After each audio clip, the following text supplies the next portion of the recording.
A big part of my career has been looking at the therapeutic value of the 12 steps because the 12 steps really have harnessed some powerful psychological forces that creates an amazing change in our life. What is that change? Well, the truth is that the 12 steps are engineered to help us achieve emotional sobriety, to achieve true independence of spirit, to achieve autonomy, to learn how to take care of ourselves. These are things that we don't know. Emotional sobriety really helps us learn how to have a healthy relationship, how to have union with the preservation of our integrity, how to cooperate with integrity. Most of us get lost in our relationships. Most of us do a lot of things we don't want to do. We don't really know how to show up in a good way.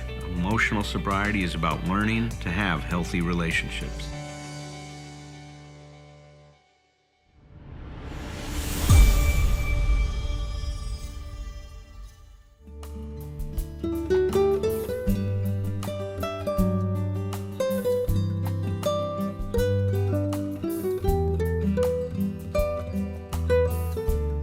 Well, we are continuing our quest to go through my book and explore the different chapters, or the insights, I should say, that I wrote about in 12 Essential Insights for Emotional Sobriety. And we are on number 9, which is the insight that has to do with being perfect. And Herb is going to pick up that this evening, and I'll turn it over to you, Herb. It's all yours, baby. Yeah, I believe it. And it's chapter 11, yes, breaking the bonds of perfection. Yeah, it's chapter 11, and it's actually insight number 9. Ah, well, there you go. I was listening, and I want to be perfect. Oh, we got it bad, don't we? We all do. Well, first of all, perfection is an illusion, a delusion. It's a neurotic, unfortunate, lacking in common sense, completely not objective aspiration of any kind. And I'm again, I'm approaching this from my understanding and my experience, full disclosure, from a 12-step standpoint. I knew none of this, or very little of it, in any practical sense until I was sober 5 years, 1988. And I went through the steps, and I begin to thaw out sufficiently to become more conscious and then to have an experience. And you've probably seen me do this if you've seen me do anything, and that is, this man said, you have a lot of knowledge, but you have very little experience. You have a lot of academic information, which has never been processed through your heart to your feet. So you have very little experience. And I didn't know what he was talking about until I began to have an experience. I've been a person who wanted to excel, who wanted to be successful, recognized as such, but also to be successful, to be special, and to be the best. And I had this underlying unfortunate narcissism that was sparking a sense of entitlement and a sense of uniqueness that I hadn't earned, that it was just part of it, but it was never about being perfect. It was always being dominant, accepted. And I think that was part of that survival mechanism that we've talked about a lot here, in terms of the instincts to the emotions, to the regulation of the emotions as this developmental process for human beings to become fully realized, to self-regulate. And I joined a couple years ago when we were doing the steps, because we were doing the steps connected to emotional sobriety, and then we transitioned into self-esteem and emotional sobriety. Now we're transitioning purely into emotional sobriety, qua emotional sobriety, and taking a look at that. But for me, it's been a very organic build. Adding to certainly my knowledge, but my experience of it. And it made it very real when I integrated a piece of work that came to my attention in doing the steps of Carl Jung sending a letter to Bill Wilson in 1961, acknowledging the work that Bill and the 12 Steps had done and the role of AA in society in the world. And he said in there, "Thank you very much for your original letter bringing me up to date. Alcoholics are you," and I could substitute the word addict here, I'll paraphrase it. Addicts are uniquely spiritual people. They have this deep hunger, this deep existential thirst for the infinite, and they get distracted by the finite. He said it more poetically. He said they have this thirst for spirit with a capital S, God as we don't understand it in our language from the big book, brought to current standards mind. And we have this infinite thirst for the spirit, but they get distracted by spirits, synonym for alcohol, as you probably know. Spirits being the chemical construction of alcohol. But then broaden it to, we have this longing for a connection to and a relationship with the invisible, the immaterial. And we don't know that we don't know. And of course, we grow up in a culture, especially ours, that is very focused on the material and very, very few connection, even in organized religion. I was there for 7 years. The focus was never really, as I've experienced it now, in a 12-step environment and culture where humility, true humility, is really the pearl of great value.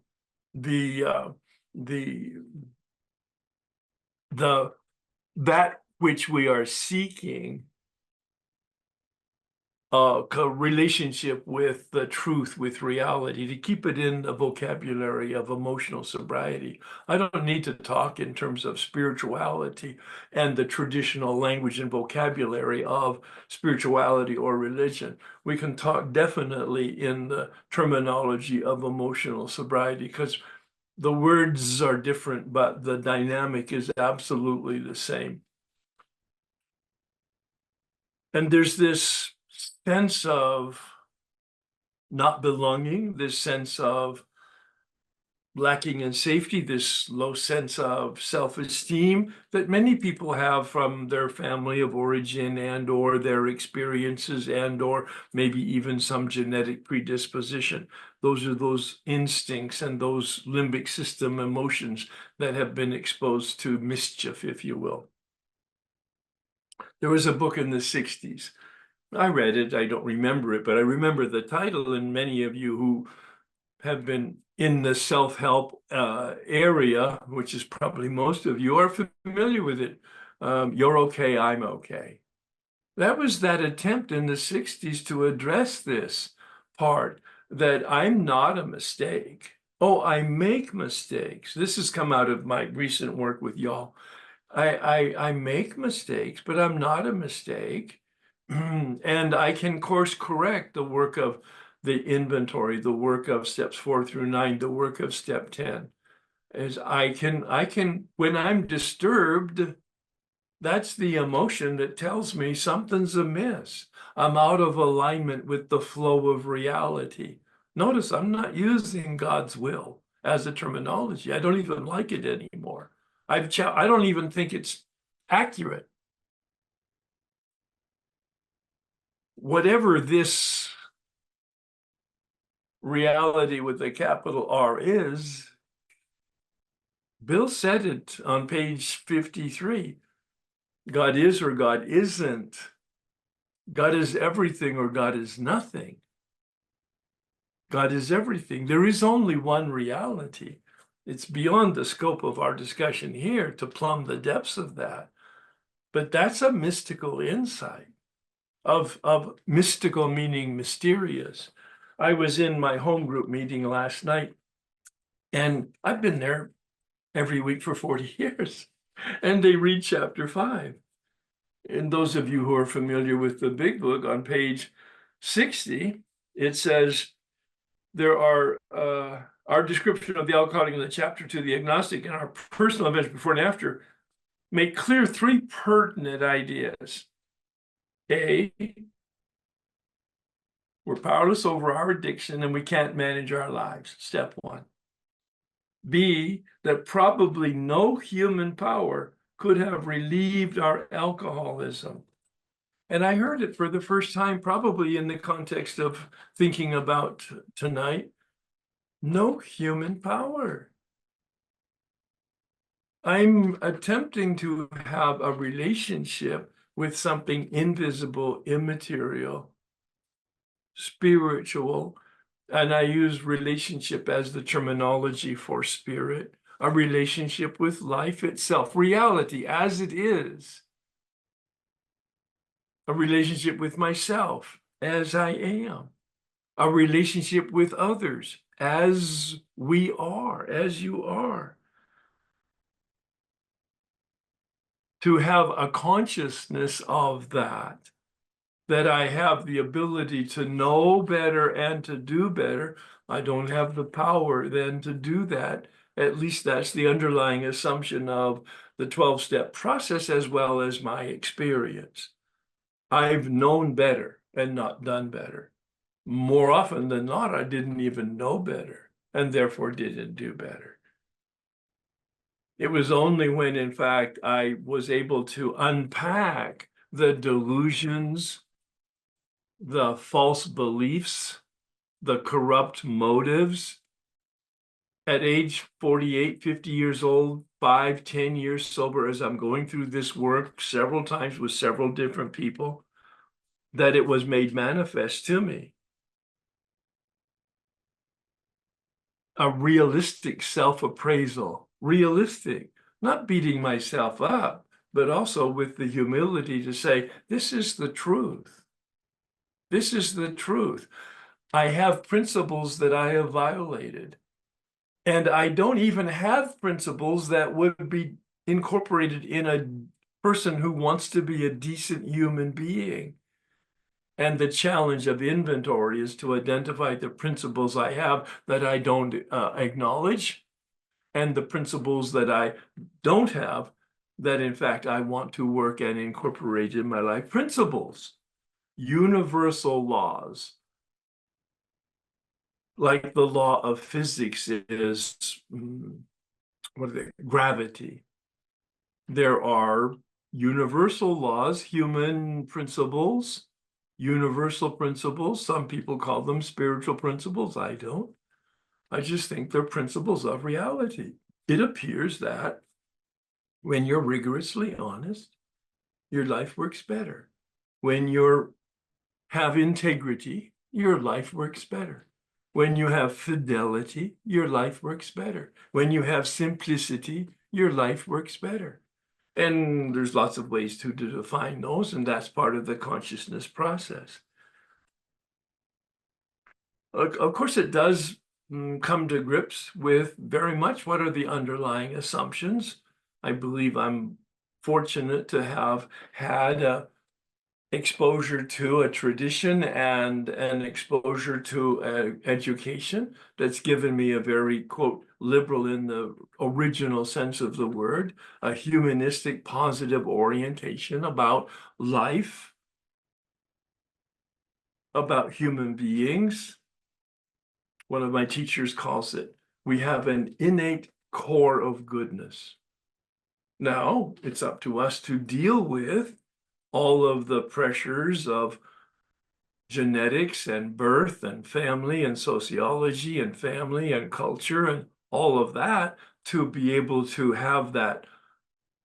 One of the readers talked about flowering, and I see that. And Dr. Berger made the point in one of our presentations. He put up on a slide an acorn, and then on another slide, oak tree. He says, what is the life force that brings this acorn to an oak tree. That's the life force that is in me, that's herb. Underneath the herb is the life force of herb. Someday there'll be a body on a slab that looks like herb, but herb won't be there. Just herb's earth suit. What is the life force? That's that core of goodness that manifests through the, of course, life suit. And that's the job of emotional sobriety, is to know better and to do better, but not to be perfect. To know that perfect doesn't exist, except if there is perfect. That's that reality, God, as we don't understand it. It has no beginning and it has no end. That's what we mean by infinite. And even the use of the word is a mystery because I have no experience with it. I have a beginning, I have an end, and everything I know and everything I've experienced has a beginning and an end. I can spell the word and I can define the word. I just don't have any experience with infinite. And that's where the mystery comes in. And that's where the act of faith comes in. And that's where the act of hope comes in. Those are the two dynamic forces, I believe, of steps 2 and 3. A faith decision. I made a decision. I believe all of the stuff I'm just saying to you right now is true. I believe it with all my heart. And I have no evidence that it is. And I have no certitude that it is. And I have no knowledge that it is. But I have hope that it is. And I live my life as if it's true. And that's the trust that launches me into a life that flourishes. A life that flourishes. People talk about happiness. And one of them, my teachers that I heard said, anybody who wants to be happy will never be happy. If that's their goal, to be happy, they will never be happy. Because happiness is not a product, it's a byproduct. It's a byproduct of my relationship with a meaning broader than myself and a contribution to the community of humanity.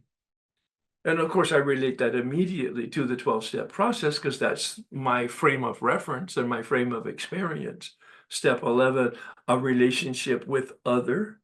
God as I don't understand it, that spirit, that invisible, that immaterial life force that gives me the life force to know that I don't know, and then eventually to know that I do.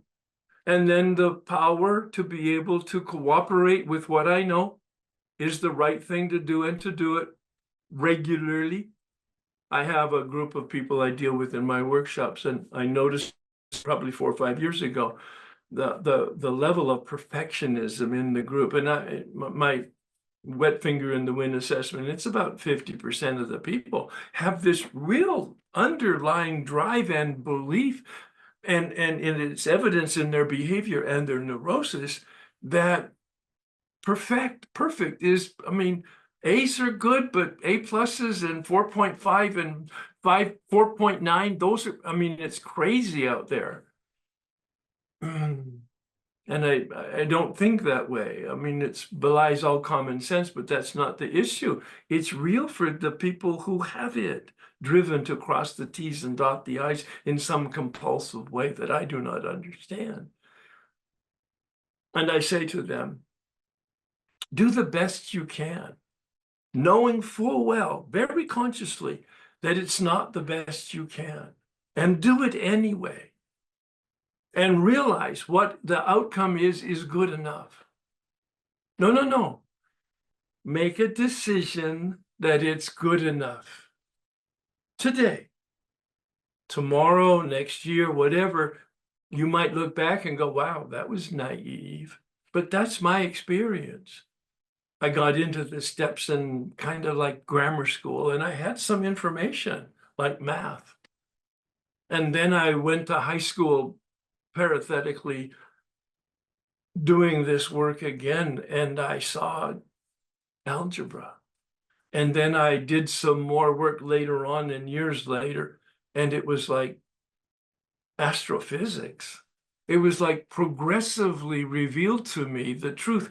I did the best I could when I did. Looking back on it, it looks primitive and naive and kind of like, well, couldn't you have seen more? No, I really literally couldn't have seen more or done more. I did the best I could, and by today's standards, it wasn't very good, but by then standards, it was the best I could, and it was good enough. And it was good enough. And I've come to a place, thanks to all of the component parts of everything I've just talked about and experienced in the last 40 years, to a place where I have nothing to defend. I live in a place mostly undefended. And my life flourishes as a result of this work, not just a 12-step work and not just psychotherapy and not just self-development and et cetera, et cetera, et cetera, but the combination and integration of all of it. And that's what I believe this panel and this community is doing, is integrating these varieties of exposures, resources, and experiences. So I had no idea where it was going to go, but that was good enough. Thank you.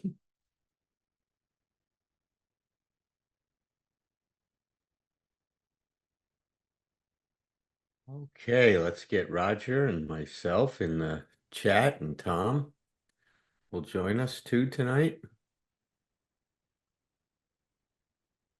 Okay, Raj, you want to take a shot at that first?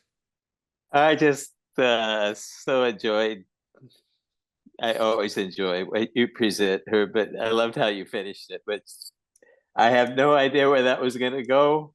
But I do know. I know you didn't put it this way, but I know through exactly the mechanisms of hope and faith I mentioned a few minutes ago. I know it was good enough, and I like that a lot. You know, there's because that's what I was thinking about as you were talking. My own perfectionism, I gave an example last week of how I, talk with my son when he was just 2 or 3 years old.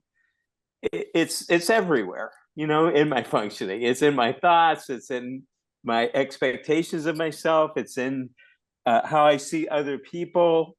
And I understand from a lot of work on myself at a psychological level how that came to be in my family. And I also understand through knowing my grandparents how it came to be in my parents, and so on and so on and so on, right? I mentioned last week about the complexity of talking about perfectionism, because it is so confusing. And what do I mean by that? Well, I mean, we talk about, or Alan writes about the top dog bully in this chapter, and how, imprisoning our perfectionistic expectations, our ideal we have of who we should be, becomes for us. But then, and I mentioned how it can be so destructive to our level of self-acceptance, a key piece of one of the 6 pillars that Nathaniel Branden writes about as the pillars of self-esteem. And that's pretty clear, I think, that as if I keep comparing myself to all of these internal shoulds, and again, in the quest for love, is how I think of it. Karen Horney described it as the search for glory, which is also a great way to describe it, I think. But in this quest for love, I think Alan lays it out very well in his chapter. We do our best in our childhood and our development to try to figure out what's going to bring me the most of what I want in terms of love, acceptance, and a sense of belonging, and the least of what I don't want in terms of punishment or criticalness and judgment toward us. And for many of us, perfectionism plays an important piece in that strategy. If I could just discern who mom needs me to be well enough, or who dad needs me to be, or who this culture, the society I live in needs me to be, then I'm likely to be in better shape than I'm feeling I'm in right now. I don't think it guarantees anything, but it's the best we can do to try to have an idea that we do our best to put into practice perfectly. And it's so destructive to allowing the natural unfolding of that life force that Herb was just talking about within us. It's so damaging to learning how to embrace and care about ourselves and accept ourselves exactly as we are in this moment. For most of us, by the time we're older children, that's a far distant dream. By the time we're adults, it's an even more distant dream. It's not only on another planet, it's in another galaxy, okay? Because our judgmentalism toward ourselves is usually really well developed by the time we're adults. Not for everyone, not to the same degree, but for many of us. So when we buy into these perfectionistic ideals and we don't take time to get to know ourselves well enough to recognize them, to become aware of them and how they show up in our workplace, in our personal relationships, in our self-relationship, we continue to be at the mercy of this idealized self, of these notions of who we're supposed to be. And we will make ourselves and those we care about absolutely miserable to the degree that we are living in the tyranny of that perfectionism. And it's not easy to change. And like I said, it's complicated. Well, but where do my aspirations for myself fit into that? Where does my desire for mastery and for learning and for achievement fit into that? Where, and so on and so on. And the answer is, that's not easy to figure out, because there is an important place for aspirations and hopes and wanting to be the best that we can. But is there also a balance between that and wanting to be who we are, to accept how I really feel in this moment, and if I feel safe enough in the social context I'm in to be able to talk about that, but only if I feel safe enough. So perfectionism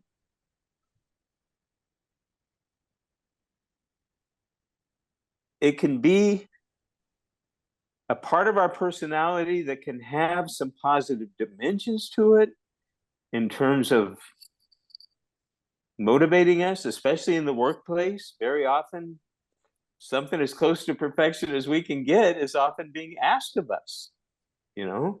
But when it becomes our master, and for me, for many, many years of my life, and it still shows up on a daily basis many times every day, to the extent it's our master, we're in for a bad time, and so are the people around us. So the first step is to start to pay attention to how does my perfectionism show up each day in my relationships, in my expectations of myself, in my job? How does it show up? And what can I begin to do today in a small step? What can I begin to do to say, you know, if I wasn't approaching this so perfectionistically, how might I feel? If I wasn't approaching this conversation or this assignment at my job so perfectionistically, how might I do it differently? What kind of creativity or more of a process, what kind of discovery might I be open to if I didn't have this template of, I've done it before, I did it very well, I'm sure as hell going to do that again. Exactly the same way, right? Because I don't want any problems to arise. So it has such a suppressing effect, as you guys said, on our sense of freedom, on our sense of discovery and curiosity, and our sense of self-acceptance. So I turn it over to Tom or Al. Go ahead, guys. Tom's not here tonight. Oh, I misunderstood what you said a minute ago. Tom Potash will be here. Ah, there you go. So I turn it over to Tom Potash and you. Yeah. Okay, so let me share. And Tom, you want to go? Did you have something on your mind right away? Yeah, I just had a couple thoughts. One is, I think that perfectionism, if I and some of the other things that you write about in your book, you talk about either trying to be the top dog, or trying to, or even erasing ourselves, right? And I was one of those people who gave up early, right? And I think it's still tied to perfectionism. I didn't strive for perfection. It was more like, I'm never going to get there, so why bother? And it took a long time for me to be able to, I think, come back from that to a point of just, still striving while accepting the results, and knowing I wasn't going to make it anyway, and build up that self-esteem. Like, the 12-step, community does that whole, if you want self-esteem, do esteemable acts, and gives us opportunities to be of service. And I think I built that up there until I got to a place where I started, have some introspection, and realize what I was doing, because it was still there. Even though I like denied it, it was still showing up for me, because I would externalize it, right? I would hear it, or project it onto my wife, for example, right? And when I would turn an inquiry into an interrogation, right? And again, I think Jan said it great at the beginning, talked about not caring as much, or not caring as, as much, or as often, put it that way, and being okay with the results. So I think that those were the two thoughts I had about it tonight, and I'll see if something else comes up after you go, Alan. Okay. God, I just love doing this with you guys. I got to tell you, it always is. It's so wonderful to be stimulated in this way, both at an emotional level, spiritual level, intellectual level, recovery level, community level. I mean, it just meets so many of my needs. What comes to mind, Herb, is what we talked about a lot when we do our workshops, is this: what does it mean that our natural instincts have gone awry? What is that? What are we actually talking about? And how does that fit into this discussion? And it does. It really has I think, a wonderful application, because it is a natural instinct to want to master a situation. We see kids playing these video games for hours on hours and hours and ends. And how come they're doing that?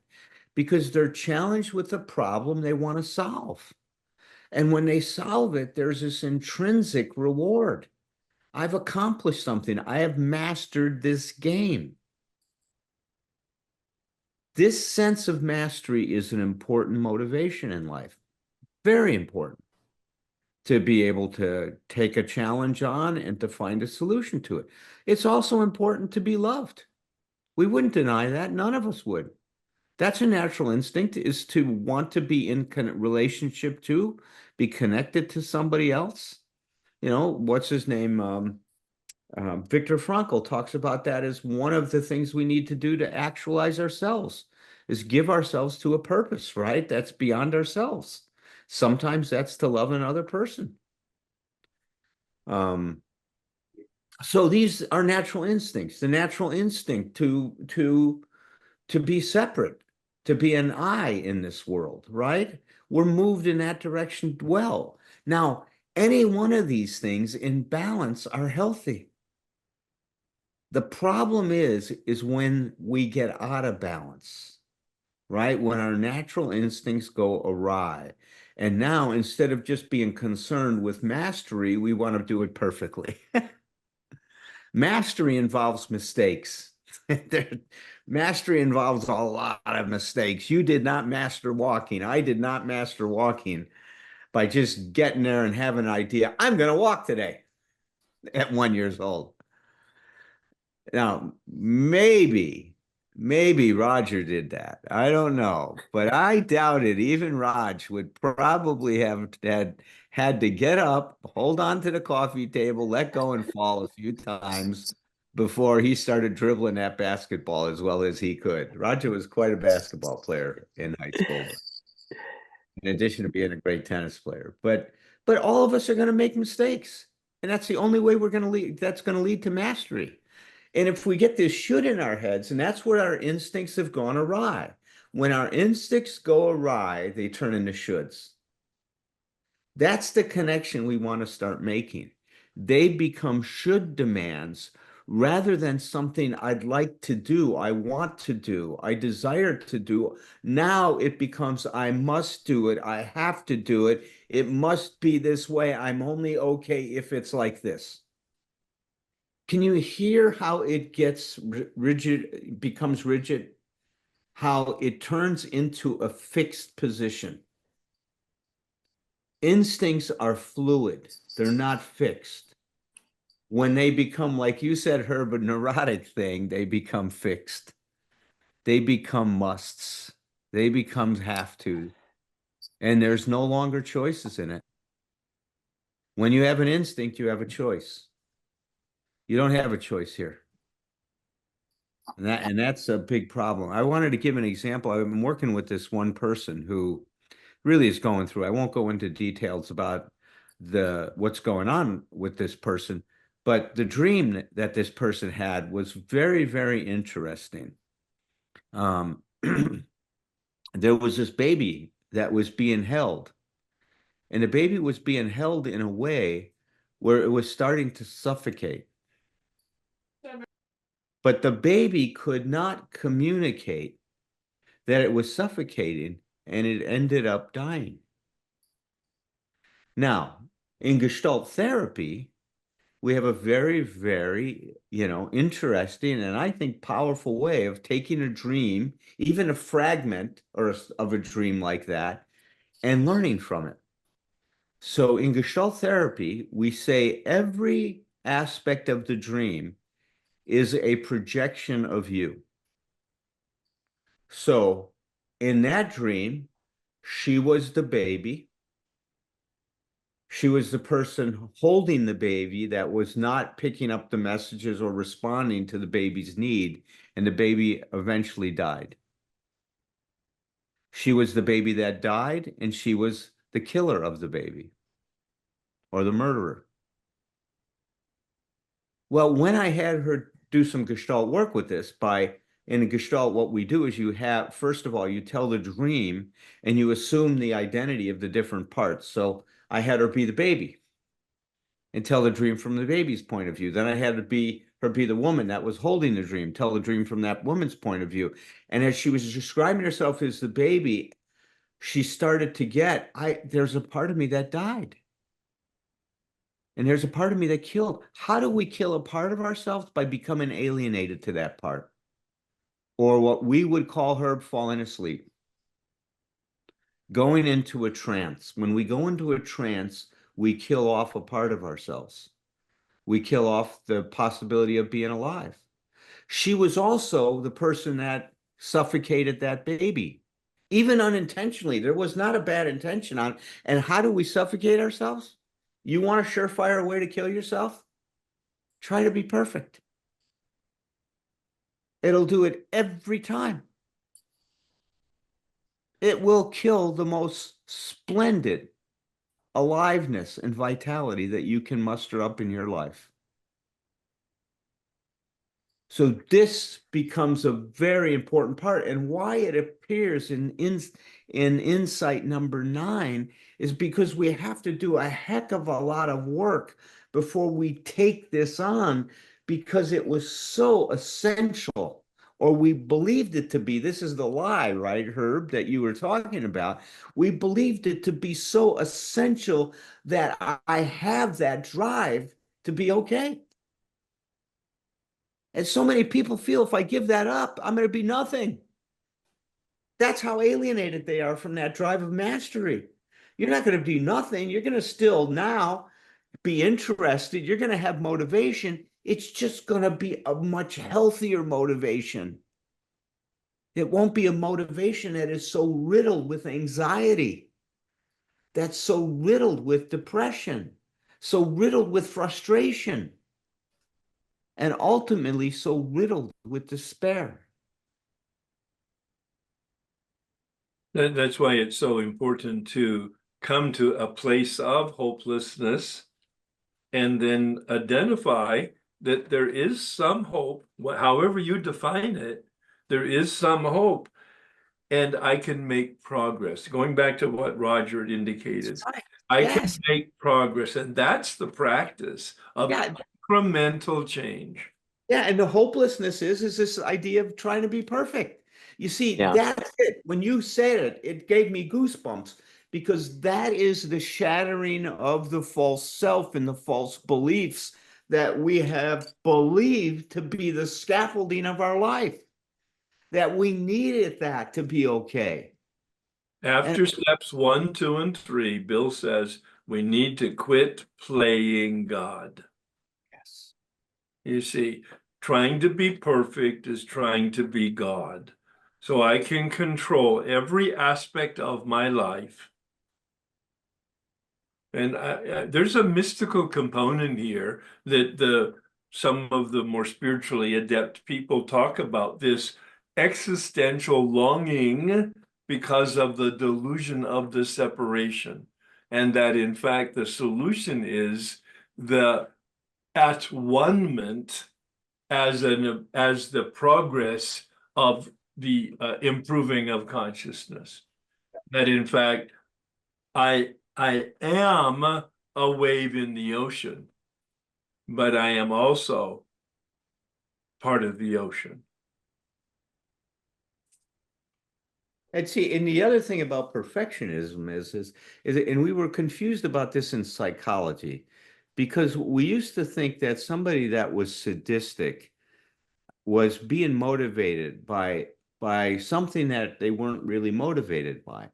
We realized tonight that most sadistic behavior is a projection of this need to put on another person that they have to be perfect and punishing them if they're not, which is the same thing we do to ourselves.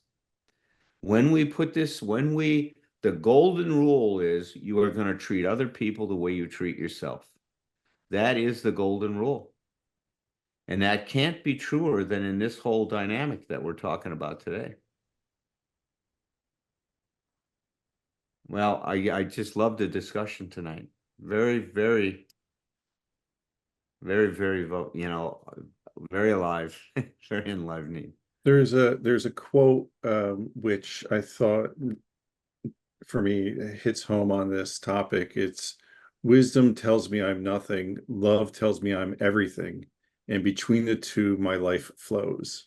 Oh, I liked it. It's a good one. And that's that, we talk about, emotional sobriety is about balance, right? I want to have some humility, but without erasing myself, have a drive without it being my sole identity, and the strive for perfection, using it as a way to beat myself up.